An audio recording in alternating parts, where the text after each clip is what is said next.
helping Christians understand what they believe and why they believe it. This is the passion of Dr. R.C. Sproul, founder of Ligonier Ministries. We offer the growing Christian thousands of practical educational resources rich in biblical truth. Each is created to help you understand Scripture and apply it to your daily living. Ligonier Ministries is here to equip you to give an answer for the hope that is in you. The Bible teaches nothing less than a whole world and life view, comprehensive enough for the inquiring scholar, simple enough for the child, yet so profound as to answer the deepest questions of meaning. A mind renewed by the Word of God can change the family, church, and the world. All of our resources draw on the rich heritage we have as Christians. Let us know today how we can help you continue your journey to the renewed mind.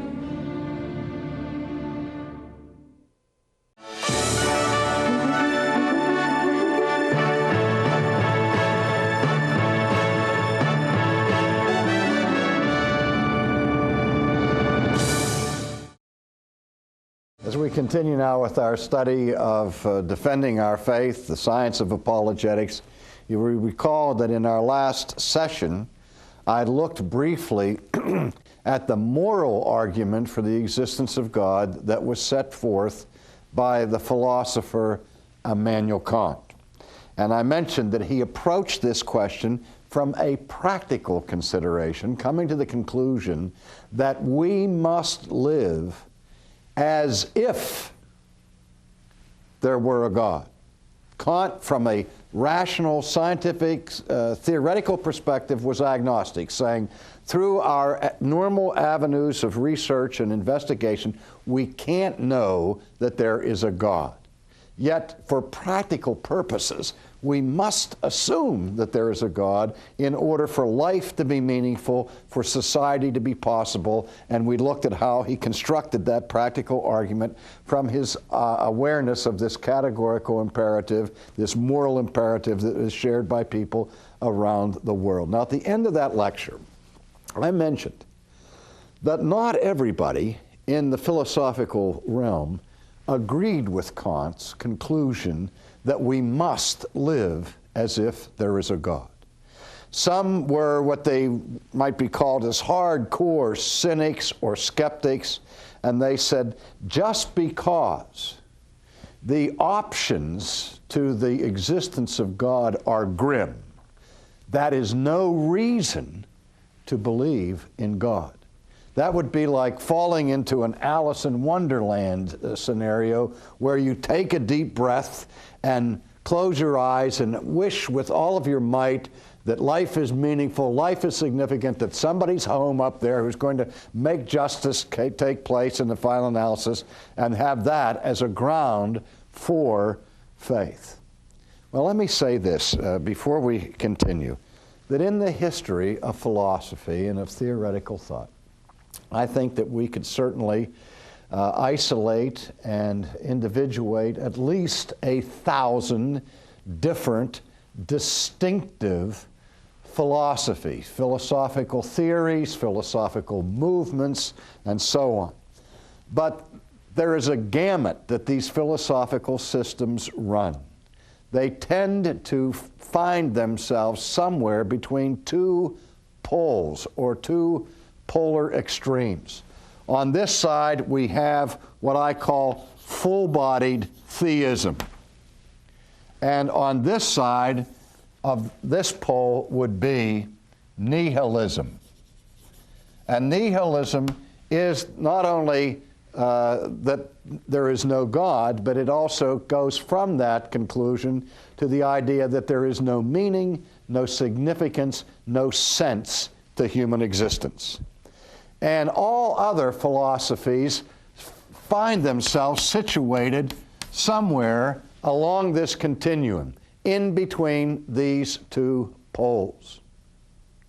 Now, if you look at historic Christianity, and Judaism for that matter, if you go to the Old Testament scriptures, you see that the wisdom literature of the Old Testament wrestled with these two antithetical positions, chiefly in the book of Ecclesiastes, where two different perspectives are explored. There is life as it is experienced under the sun, and life as it is experienced under heaven. Now, if I could translate that and indeed transfer it into modern categories, you go back to Kant and Kant's criticism of the distinction between his noumenal world, the realm of God, and the phenomenal world, the realm where we observe things in the scientific exploration of our senses. And he saw this wall that existed between this world and the transcendent world. Now, if we took Kant's theory and then moved it backwards into the Old Testament, you could say that the distinction between the noumenal world and the phenomenal world would be the distinction between life under heaven, which is the noumenal realm, or life under the sun, which is the phenomenal realm. And what was the crux of the conflict that the Qoheleth is speaking to in the book of Ecclesiastes is this, that life under the sun ends in the final analysis if there is no God, if it is not under heaven, but if life is restricted strictly to this side, under the sun, to the phenomenal realm, then the conclusion that the philosopher of that day came to was found in the phrase, vanity of vanity, all is vanity. Now, the expression vanity of vanity is an expression of the superlative. Take it over into the New Testament. When Christ is exalted by the New Testament scriptures and he is seen as the king, he is called what? The King of Kings, the Lord of Lords. That's a Hebraic way to say the supreme king, the supreme Lord, because he's King of the King, Lord of the Lords. And that's the same thought that's in this idea of vanity. Vanity of vanities. It's an extreme position to conclude that everything is vanity. Now, what is meant by the term vanity here is not pride that is found in somebody we say is vain and narcissistic because they sit at the vanity in their makeup room and apply all of their makeup and cosmetics because they are so vain. That's not the significance or meaning of vanity here. Here the term vanity is a synonym for the word futility. So what the author of Ecclesiastes is saying, from the vantage point of the phenomenal, without reference to God, if there is no God, then, of course, in the final analysis, what we encounter is futility of futility.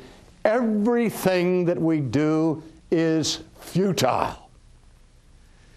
We're locked in a cycle, a vicious circle that has no beginning and no purpose, no teleology, no significant end.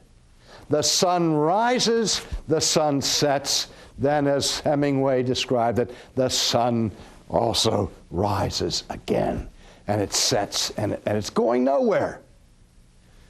That's the basic underlying philosophy of nihilism. It's, that the poor player struts his ire on the stage and is heard no more. It's the tale, told by the idiot that is full of sound and fury that signifies thus neither, the nihil, nothing, nada. Meaninglessness. Now, there are few philosophers who are willing to go to that extreme. Most philosophers in history who have rejected full-bodied theism have sought to develop a worldview or a philosophical system that exists somewhere between these two poles. And so, in a sense, anywhere you find yourself on this continuum, you are borrowing capital from one or the other. I've always said this about humanism, that in the final analysis, humanism, which is so popular, is extremely naive. Because the humanist tells us there is no God, and that our origins come from nothing, accidentally, from a meaningless event, and that our lives are moving inexorably towards annihilation. So that the two poles of human existence, these two poles are meaninglessness at our origin and meaninglessness at our destiny, and yet the humanist fights for human rights and human dignities in between these two poles. Or I keep saying to the humanists, you have both feet planted in midair, and as Francis Schaeffer used to say, you're on a roller coaster without brakes, because you want to have meaning between the two poles of meaninglessness, and in the final analysis, you are resting on sentiment. You just don't have the courage to go where your atheism drives you, which is to full nihilism. And so that's just one example of how systems in between here will borrow capital. There's no basis for believing in human dignity if we're cosmic accidents. But humanists fight for human dignity, and so they try to sneak in that which they are borrowing from Christianity, from Judeo-Christianity, even though they categorically reject the source of human dignity. That's the point I'm saying. So that there are compromise positions between here. Now, I'm trying to paint here with a broad brush and simplify this with a minimum of distortion. But this is what Kant saw in his moral argument. This is what Dostoevsky saw, where he said, if there is no one home here, then the Bible is right with this thesis. Remember these words that we find in the New Testament: without Christ, without hope.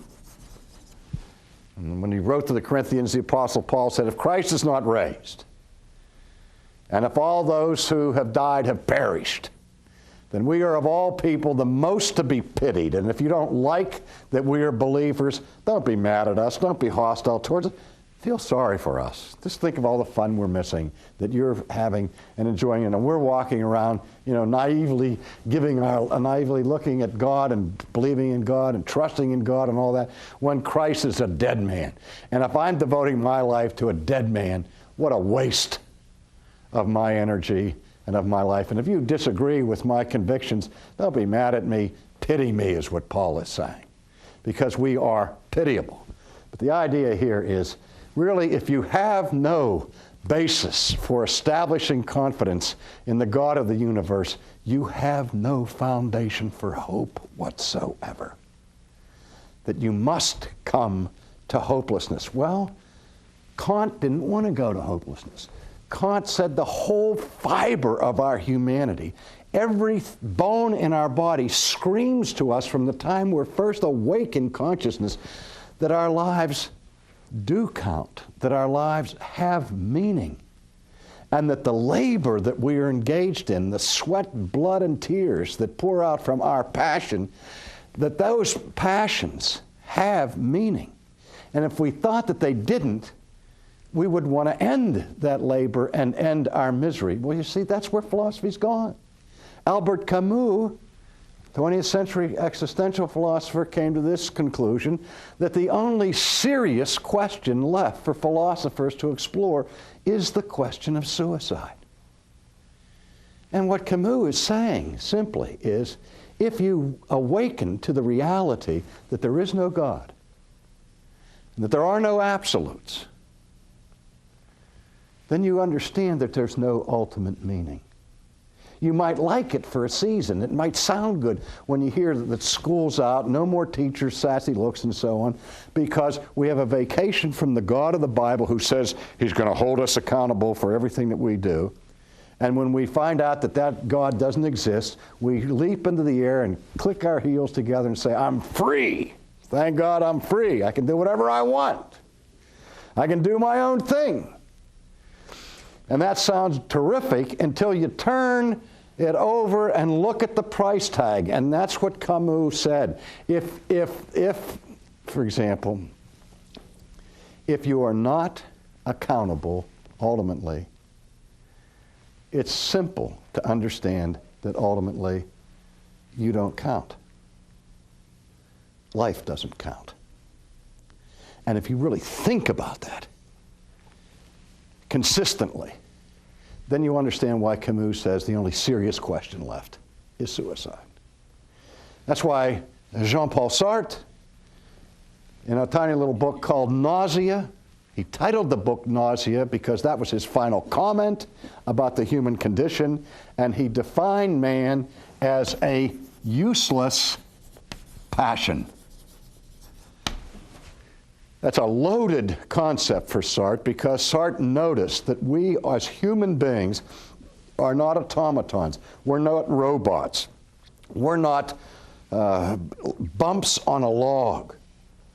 We are living, breathing, thinking, choosing, caring human beings. That human life is marked by care. Human life is marked by passion. Now, what if all your passion, everything that you care about, is worthless? What if everything that you care about, everything that you love, is meaningless? Then your passions are futile. This is what Sartre said. That's what you are, a useless passion. All your cares come to nothing. See, that's what Nietzsche was driving at when he explored his concept of nihilism, following Kant in the 19th century.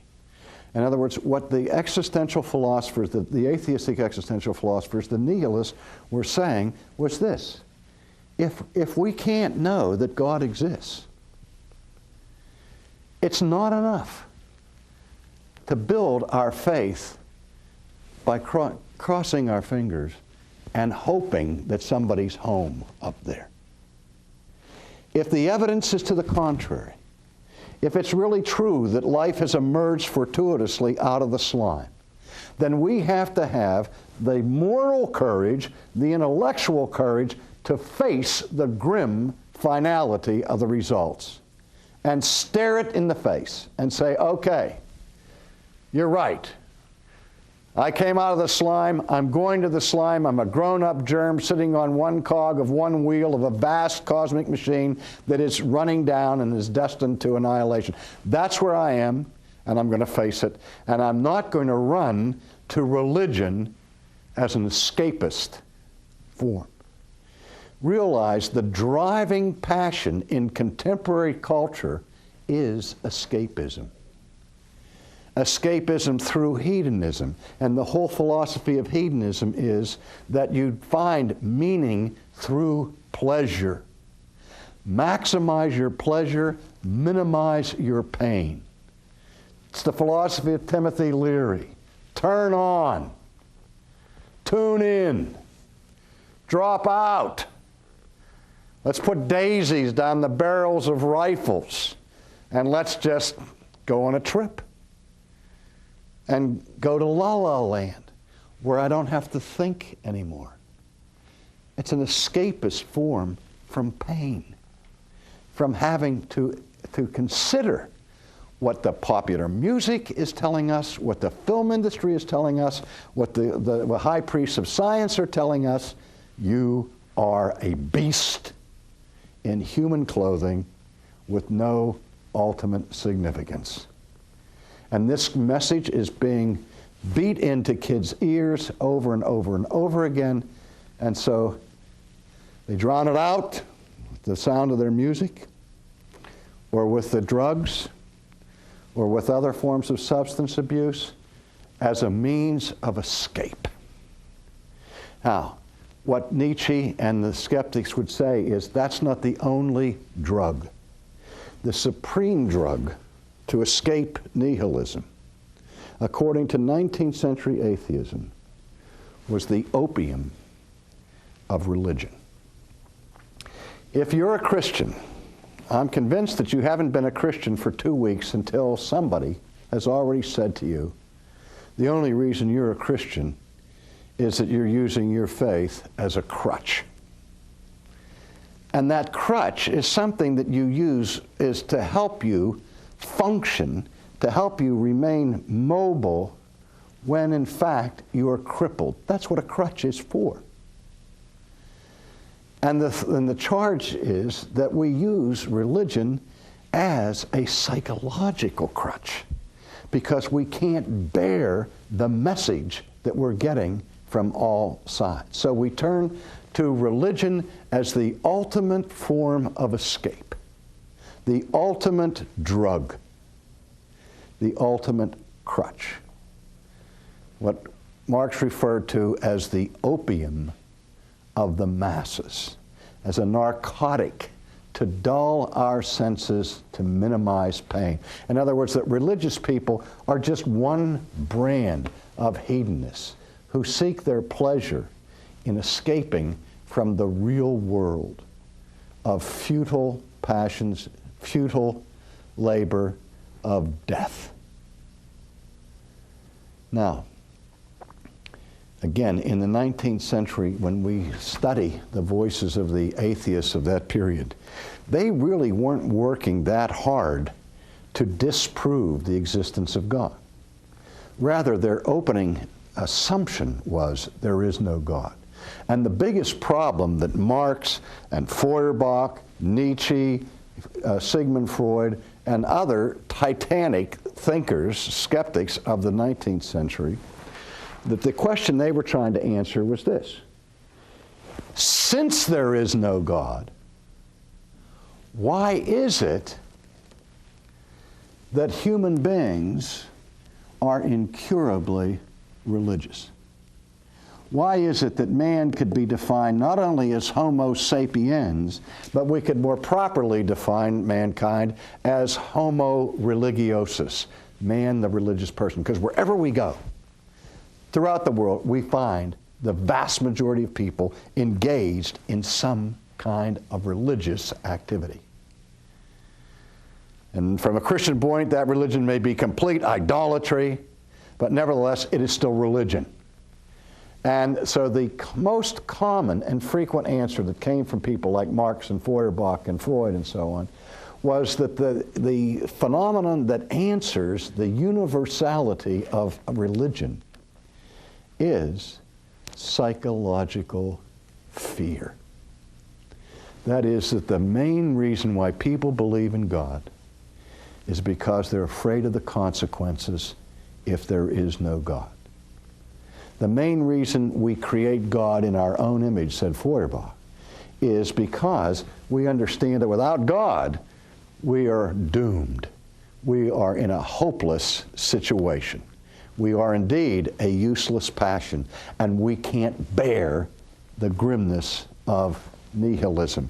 So to escape nihilism, we leapfrog over all of these intermediate options and affirm the existence of God as our bromide, as our narcotic, to dull our senses from the pain. So that the number one argument against theism in the 19th century was that theism is a result of the psychological need of naive people. Now, in our next session, I'm going to examine that from a Christian perspective and see whether the shoe may be on the other foot or the crutch may in fact be for the other leg.